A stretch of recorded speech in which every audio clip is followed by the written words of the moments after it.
लगभग सबको पता होगा कि हैदराबाद दो राज्यों की राजधानी है, आंध्र प्रदेश और तेलंगाना। लेकिन अब से हैदराबाद सिर्फ तेलंगाना की राजधानी रहेगी, आंध्र प्रदेश की नहीं। लेकिन आखिर ऐसा क्यों किया गया और 10 साल बाद आंध्र प्रदेश की राजधानी क्यों छिन गई?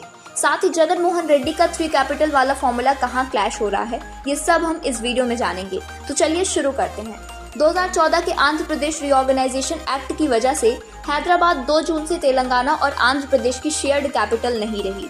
ऐसा इसलिए क्योंकि साल 2014 में आंध्र प्रदेश का पार्टीशन होने के बाद हैदराबाद को 10 साल के लिए दोनों स्टेट की कैपिटल बनाया गया था। और सबसे जरूरी बात कि 2 जून 2014 को आंध्र प्रदेश से अलग होकर तेलंगाना भारत का 29वां राज्य बना था। ये अक्सर कॉम्पिटिटिव एग्जाम्स में पूछा जाता है। हैदराबाद की बात करें तो ये भारत के सबसे बड़े मेट्रो सिटीज में से एक है। दुनिया की बड़ी बड़ी कंपनियों के ऑफिस यहीं पर हैं। दुनिया के 10 सबसे तेजी से उभरते शहरों में हैदराबाद का नाम शामिल है। ये भी कहा जा रहा है कि हैदराबाद की जीडीपी 200 अरब डॉलर के पार जाने की उम्मीद है। जैसा कि हमने आपको पहले बताया कि हैदराबाद अब आंध्र की राजधानी नहीं रही। दरअसल दशकों से तेलंगाना की मांग चल रही थी एक राज्य के रूप में, जिसे आगे चलकर 2 जून 2014 को एक राज्य के रूप में स्थान मिला। आंध्र प्रदेश रीऑर्गेनाइजेशन एक्ट की आर्टिकल 5(1) के अकॉर्डिंग हैदराबाद को 2 जून 2014 से अगले 10 साल के लिए आंध्र प्रदेश और तेलंगाना की ज्वाइंट कैपिटल बनाया गया था। इस लॉ के आर्टिकल 5(2) में कहा गया था कि 10 साल बाद हैदराबाद सिर्फ तेलंगाना की कैपिटल रहेगी और आंध्र प्रदेश की नई राजधानी बनाई जाएगी। अब सवाल ये उठता है कि आंध्र प्रदेश की राजधानी क्या है या क्या होगी।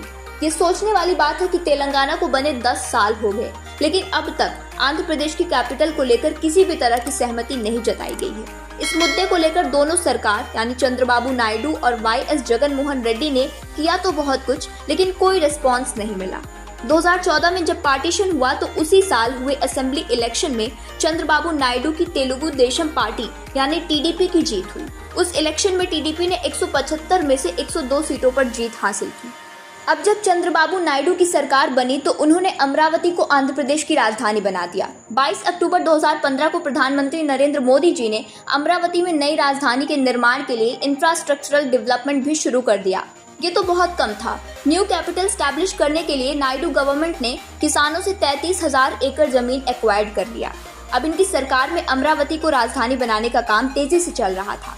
लेकिन 2019 में सरकार बदली और वाईएस जगन मोहन रेड्डी की लीडिंग में वाईएसआर कांग्रेस की सरकार बनी। इनकी सरकार बनने के बाद अमरावती में चल रहा काम रुक गया। दिसंबर 2019 में जगन मोहन रेड्डी एक नया बिल लेकर आए जिसे 3 कैपिटल बिल कहा जाता है। इसमें प्रोविजन था कि आंध्र की 3 कैपिटल्स बनेंगी। पहली होगी विशाखापट्टनम, जहां से एडमिनिस्ट्रेटिव वर्क होगा। दूसरी होगी अमरावती, जहां विधानसभा होगी। और तीसरी होगी कुर्नूल, जहां हाई कोर्ट होगा यानी जुडिशियल प्रोसेस होगा।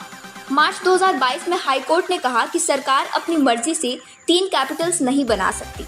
लास्ट ईयर जनवरी में चीफ मिनिस्टर जगन मोहन रेड्डी ने ये अनाउंस किया था कि आंध्र प्रदेश की नई राजधानी विशाखापट्टनम होगी। और अगर आंध्र प्रदेश की 3 राजधानियां बनती हैं तो ये भारत का पहला स्टेट होगा जिसकी 3 कैपिटल्स होंगी। अब हम यहाँ ब्रीफली समझ लेते हैं कि अगर ऐसा हुआ तो तीनों कैपिटल्स से क्या क्या काम होगा। पहला है विशाखापट्टनम। ये आंध्र प्रदेश के नॉर्थ ईस्ट में बसा एक तटीय शहर है। सारे गवर्नमेंट वर्क यहीं से होंगे। चीफ मिनिस्टर्स रेसिडेंस से लेकर गवर्नर का ऑफिस भी यही होगा। दूसरा आता है अमरावती। आंध्र के बीचों बीच बसे अमरावती शहर में आंध्र प्रदेश की विधानसभा होगी। इसका इस्तेमाल असेंबली सेशन के लिए किया जाएगा। कुर्नूल, आपको बता दें कि कुर्नूल पहले भी आंध्र प्रदेश की राजधानी रह चुकी है। यहाँ आंध्र प्रदेश हाई कोर्ट बनेगी और उसकी बेंच बाकी शहरों में भी बनाई जाएगी। अब तक हैदराबाद में आंध्र प्रदेश की सरकार 3 बिल्डिंग्स का इस्तेमाल करती थी। पहली लेक व्यू गेस्ट हाउस, दूसरी पुलिस बिल्डिंग और तीसरी हर्मिटेज बिल्डिंग जो आदर्श नगर में बनी है। लेकिन अब तो हैदराबाद आंध्र प्रदेश की राजधानी रही नहीं, इसलिए तेलंगाना गवर्नमेंट ने इन सभी बिल्डिंग्स पर कब्जा करने का इंस्ट्रक्शन दिया है।